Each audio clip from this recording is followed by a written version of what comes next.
meninggalkan hal-hal yang tidak bermanfaat itu bisa, menurut hadis ini adalah menjadi tanda kebaikan agama atau keislaman seseorang. Jadi ini menjadi indikator level keislaman seseorang.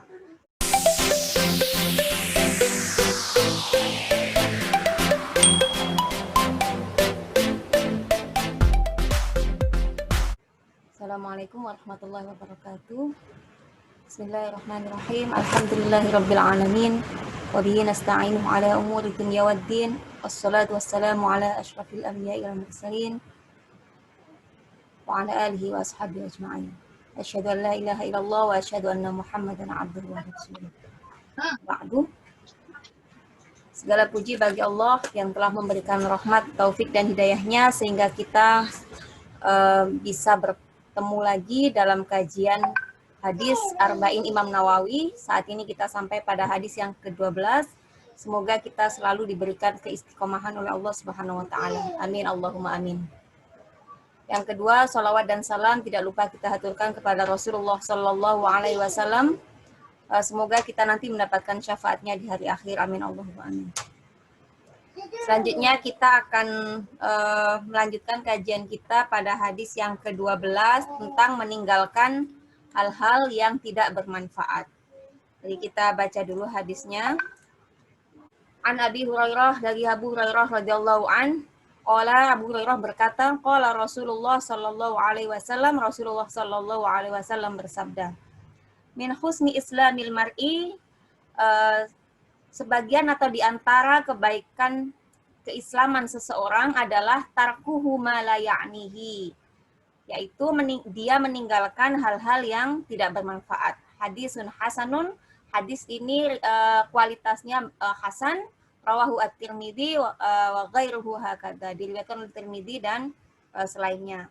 Jadi hadis ini kualitasnya hasan, maksudnya hasan itu adalah, jadi kalau kita kualitas hadis itu bisa dibagi secara umum menjadi 3. Yang pertama adalah hadis sahih, yang kedua adalah hadis hasan, yang ketiga adalah hadis dhaif. Kalau hadis sahih itu adalah hadis yang diriwayatkan secara turut-temurun, secara berturut-turut sampai kepada Nabi. Kemudian perawi-perawinya atau orang-orang yang meriwayatkannya adalah orang-orang yang dhabit ya, hafalannya kuat. Kemudian thiqah gitu ya. Kemudian tidak ada kecacatan dalam hadis tersebut. Nah, kalau hadis hasan itu perawi-perawinya sama dengan yang hadis sahih, tapi perawi-perawinya tidak sekuat ya. Kehafalannya itu tidak sekuat hadis sahih. Jadi kurang lebih seperti itu penjelasan hadis hasan. Jadi hadis ini tidak sampai sahih, tetapi hadis ini hasan. Nah, hadis ini menyatakan bahwa seseorang itu ketika mengaku Islam, maka dia hendaknya meninggalkan hal-hal yang tidak bermanfaat. Nah, apa yang disebut dengan hal-hal yang layak nih, disebutkan dalam hadis itu layak nih al-inayah, yang artinya secara bahasa adalah perhatian yang sangat terhadap sesuatu. Jadi semacam serius gitu ya, atau suatu hal yang penting yang diperhatikan. Jadi yang dimaksud dengan hadis ini malayaknihi itu adalah sesuatu yang tidak bermanfaat bagi orang yang melakukannya dan juga tidak ada maslahatnya. Jadi nggak ada manfaatnya ya bagi dia, nggak ada manfaat, kemudian juga tidak ada kebaikannya. Ya, hal-hal yang tidak ada manfaatnya dan tidak ada kebaikannya inilah yang harus kita hindari. Nah, apa saja hal-hal yang tidak bermanfaat dan tidak punya kebaikan ini? Bisa jadi sifatnya adalah perkataan, ya, bisa juga dalam bentuk perbuatan, bisa juga adalah pikiran kita. Nanti akan kita jelaskan satu persatu contohnya. Nah, hadis ini sejalan atau semakna juga dengan Quran Surat Al-Mu'minun ayat 3, yaitu walladzina hum 'anil lagwi mu'ridun, yaitu orang-orang yang menjauhkan diri dari hal-hal yang tidak berguna. Jadi yang dimaksud laghun itu adalah hal-hal yang tidak bermanfaat, tidak berguna, kemudian sia-sia atau sifatnya senda gurau, atau bisa jadi sifatnya maksiat atau dilarang oleh Allah, atau sifatnya tidak baik. Jadi hal-hal ini yang harus kita hindari sebagai orang Islam dan orang yang beriman. Kita lanjutkan. Nah, ukurannya apa? Hal itu disebut sebagai sesuatu yang sia-sia. Standarnya apa gitu? Mungkin menurut saya itu bermanfaat, menurut orang lain beda. Nah, yang dipakai karena ini adalah terkait dengan dalam hal agama begitu, maka ukurannya adalah standarnya adalah syariat, bukan apa menurut saya, apa menurut kemauan saya apa menurut kemauan kamu gitu. Jadi hal-hal yang diwajibkan syariat atau disunahkan tidak boleh ditinggalkan dengan alasan hal itu tidak bermanfaat baginya. Contoh, amar ma'ruf nahi mungkar. Nah, ini kan menyuruh orang melakukan kebaikan gitu ya, dan melarang orang melakukan hal yang tidak baik. Nah, kita misalkan saya nggak mau memperingatkan dia lah, terserah dia mau melakukan hal yang tidak baik, kan tidak ada hubungannya sama saya, tidak bermanfaat juga sama saya, nanti malah membuat dia tidak senang sama saya, kemudian pertemanan saya dengan dia putus dan lain sebagainya. Nah, itu tidak boleh. Kenapa? Karena itu bagian hal yang bermanfaat dan justru dianjurkan oleh Allah, ya. Mungkin ayat ini sangat familiar gitu ya, karena dipakai oleh Muhammadiyah gitu ya, sebagai istilahnya ayat yang menjadi dasar. Wal takum minkum ummatu yad'una ilal khair wa ya'muruna bil ma'ruf wa yanhauna 'anil munkar. Jadi hendaklah ada satu kaum di antara kalian itu yang mengajak pada kebaikan gitu ya, kemudian mencegah kepada kemungkaran. Mereka itulah orang-orang yang beruntung. Nah, jadi kita nggak boleh mengatakan, saya nggak mau melarang dia melakukan hal yang tidak baik, kan itu nggak ada hubungannya sama saya, nggak bermanfaat sama saya, nggak ada, terserah dia lah, itu nggak ngefek gitu sama saya. Nah, itu tidak boleh karena itu bagian dari hal yang bermanfaat, melakukan amar ma'ruf dan nahi mungkar. Kenapa? Karena ukurannya adalah syariat. Kita lanjutkan. Contoh hal-hal yang tidak bermanfaat itu apa saja? Yang pertama, ini perkataan ya, yaitu berkata tidak baik. Berkata tidak baik itu apa saja? Misalkan menyakiti. Kalau bicara kita mungkin menyakitkan hati orang lain. Kemudian perkataan kotor ya, kemudian membicarakan orang lain ya. Ini juga dilarang dalam Islam. Nah, apa dasarnya? Ya dasarnya standarnya syariat gitu. Syariatnya di mana? Ada dalam hadis misalkan. Man kana barang siapa yu'minu billahi wal yaumil akhir, beriman kepada Allah dan hari akhir, falyaqul khairan, maka hendaknya mengatakan yang baik, auliyasmut, atau dia diam. Jadi kalau kita nggak bisa berkata yang baik gitu ya, mungkin sebaiknya kita diam. Kalau misalkan saya ngomong, misalkan ada seseorang melakukan apa, kemudian saya ngomong komentar gitu. Kalau komentar saya kira-kira membuat dia malah sakit hati gitu ya, membuat dia merasa tidak nyaman atau merasa tergolimi gitu ya, mungkin sebaiknya kita diam. Jadi mungkin ini juga bisa kita terapkan ketika kita bermain medsos, misalkan ketika mau komen, ya kita pikir-pikir komen kita ini kira-kira tepat nggak? Kira-kira bermanfaat tidak? Kalau tidak ya sebaiknya kita tidak usah komen gitu. Nah, kemudian dalam hadis lain dikatakan al-muslimu, seorang muslim itu adalah man, orang yang salima, selamat, al-muslimuna, orang-orang muslim itu selamat, min lisanihi, dari lisannya, wa yadihi, dan dari tangannya. Jadi kita tidak memadoroti, tidak membuat berbahaya mulut kita dan tangan kita atau perbuatan kita kepada orang muslim yang lain. Nah, soal membicarakan orang lain misalkan, ini kan banyak juga larangannya gitu ya, bahwa kita nggak boleh membicarakan orang lain. Kalau kita ngobrolin orang lain gitu ya, entah itu apanya gitu ya, kalau itu adalah hal benar, maka itu adalah bagian dari ghibah. Kalau itu hal yang salah atau yang tidak, itu hanya asumsi kita gitu, sepertinya gitu ya. Nah, jangan-jangan kita jatuh pada fitnah. Makanya sebaiknya kita hindari.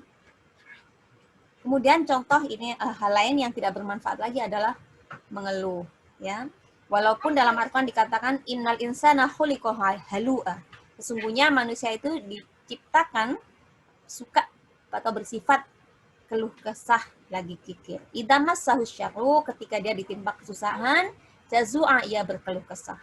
Wa idza massahul khairu, ketika dia ditimpa kebaikan atau lagi beruntung, manu'a, dia kikir. Illa, siapa? Kecuali al-musallina, kecuali orang-orang yang sholat.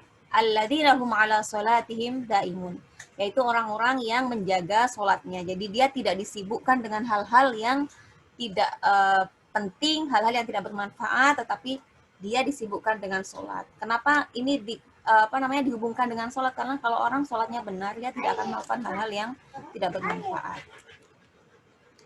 Nah, begitu juga contoh, misalkan kita ke ngaji setiap hari Zuhur, hari Jumat. Nah, ini akan membuat kita juga sholat duhurnya juga tepat waktu. Nah, itu bagian dari kebaikan, itu mendatangkan kebaikan-kebaikan yang lain. Nah, ada ulama yang mengatakan bahwa kalau salah satu tanda kebaikan kita diterima oleh Allah atau ibadah kita diterima oleh Allah adalah kita akan melakukan kebaikan-kebaikan yang lain. Jadi itu salah satu indikator. Kalau kita habis melakukan kebaikan, kemudian ternyata kok melakukan hal-hal yang buruk lebih banyak, mungkin ini indikator gitu ya. Kita harus waspada bahwa mungkin ada yang salah dengan kebaikan yang saya lakukan. Jadi kalau orang rajin sholatnya, tapi kemudian akhlaknya tidak mendukung atau lebih banyak berbuat buruk atau berbuat maksiat di luar sholat, gitu ya, mungkin ada yang salah dengan sholatnya. Karena hal yang baik itu akan mengantarkan pada kebaikan-kebaikan yang lain. Kita lanjutkan. Jadi kita tidak, walaupun kita pada dasarnya diciptakan berkeluh kesah gitu ya, tetapi Allah mengatakan ketika kamu ditimpa sesuatu maka jangan berkeluh kesah gitu. Apa yang harus dilakukan? Ya ayyuhalladzina amanu, hai orang-orang yang beriman, ista'inu, mintalah kalian, minta tolonglah kalian. Bagaimana cara minta tolong? Bis-sabri was-shalah, dengan cara bersabar dan sholat. Jadi kalau kita ditimpa sesuatu, maka bersabarlah. Dan kemudian apa yang bisa kita lakukan? Ya, kita bisa sabar dan kemudian juga sholat. Jadi itu. Jadi dalam sholat itu ya kita berkontak atau berkomunikasi dengan Allah. Ya di situ mari kita tumpahkan segala apa yang kita rasakan, minta tolonglah kepada Allah. Jadi banyak dalam ayat-ayat yang lain kita itu dalam ayat Al-Quran misalkan Nabi itu pada saat sholat gitu ya, itu sambil berdoa ya, karena isinya sholat itulah doa, itu sholat itu isinya adalah doa ya. Kita bisa berdoa terutama di akhir sholat atau setelah sholat, fi duburi sholatikum gitu ya. Nabi mengatakan, jadi berdoalah kalian di akhir sholat kalian. Akhir sholat itu kemudian ulama memaknai ada yang sebelum salam, ada yang memaknai setelah salam. Yang penting adalah jangan lupa ketika kita ditimpa musibah untuk berdoa gitu ya, sabar, kemudian sholat. Nah, Nabi mencontohkan gitu salah satu doa yang bisa kita lakukan atau doa yang bisa kita lafalkan pada saat kita mendapatkan musibah atau mendapatkan hal buruk atau mendapatkan hal yang tidak kita inginkan adalah sebagaimana dari riwayat yang diriwayatkan oleh Ummu Salamah, ma min muslimin tusibuhu musibatun, setiap hamba yang ditimpa musibah fayaqulu, lalu ia mengucapkan innalillahi wa inna ilaihi raji'un, innalillahi wa inna ilaihi raji'un, Allahumma ajirni fi musibati wa ahlif li khairan minha.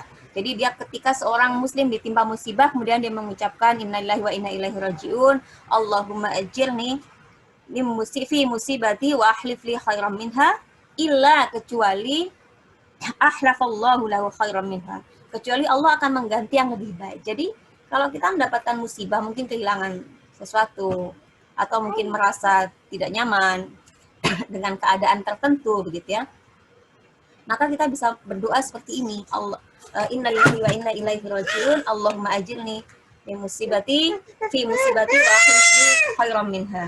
Sebentar. Ada gangguan.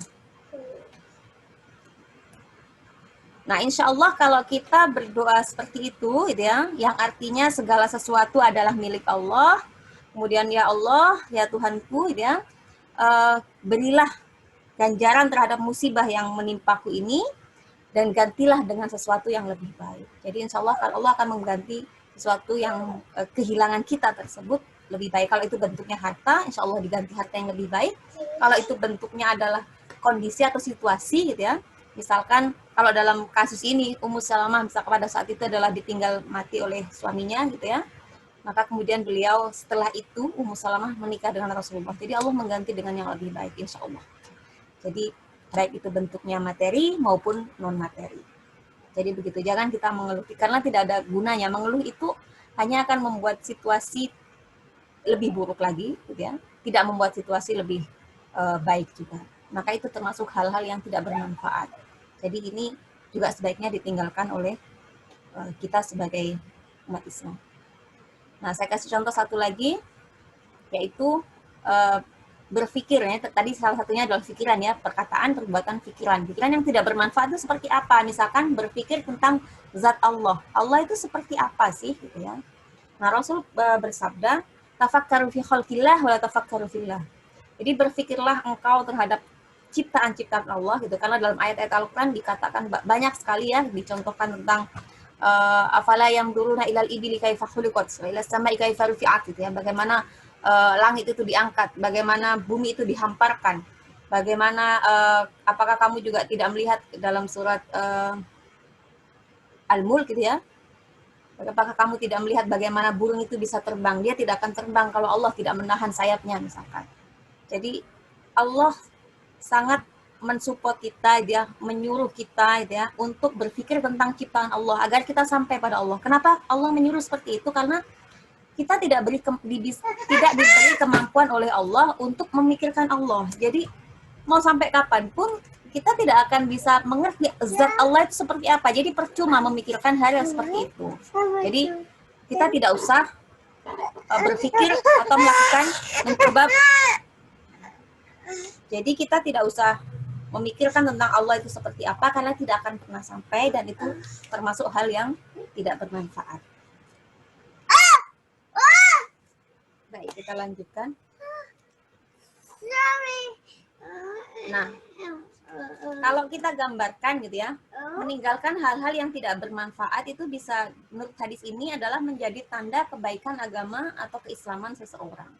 Jadi ini menjadi indikator level keislaman seseorang. Jadi kalau misalkan saya bikin seperti ini semacam proses gitu ya. Kalau kita lihat dari misalkan di bagian sini adalah hal-hal yang tidak bermanfaat, di bagian sini adalah hal-hal yang bermanfaat. Nah, sekarang posisi kita di mana gitu? Kalau kita sangat sibuk dengan hal-hal yang tidak bermanfaat, mungkin level keislaman kita ada di sini. Belum sampai di atas ini. Kalau kita sibuk saja gitu. Jadi sering misalkan menghabiskan waktu dengan hal-hal yang tidak bermanfaat, salah satu beberapa hal contoh yang saya contohkan tadi misalkan, dan tentu ada masih banyak hal-hal lain, maka mungkin kita perlu muhasabah lagi gitu ya, kita posisinya ada di mana. Semoga kita menjadi orang yang disibukkan dengan hal-hal yang bermanfaat sampai pada di sini gitu ya. Kalau kita mungkin masih kadang-kadang melakukan hal-hal yang bermanfaat, kadang-kadang tidak, maka ya mari kita bersama-sama gitu ya berupaya untuk mengistiqomahkan diri untuk melakukan hal-hal yang bermanfaat. Insya Allah melakukan kajian seperti ini gitu ya, menyempatkan waktu walaupun hanya sekitar 1 jam ya kita, insya Allah ini juga bagian yang bermanfaat. Dan insya Allah ini juga bagian dari kebaikan yang akan menyampaikan kepada kebaikan-kebaikan yang lain. Semoga ini diridhai oleh Allah, karena belum tentu apa yang kita lakukan itu diridhai oleh Allah. Mungkin itu dulu dari saya.